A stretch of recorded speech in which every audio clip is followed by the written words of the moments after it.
Kutuba duruwa kai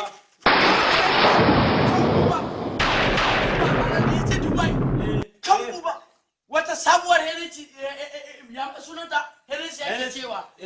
jajajir na gaya ma ruwan hanta take wai da ya je sai ya kawo babana kuma ka san ya ce in ina makaranta zai siya mota ka san nawa sai da babana kutuba duba 25 ne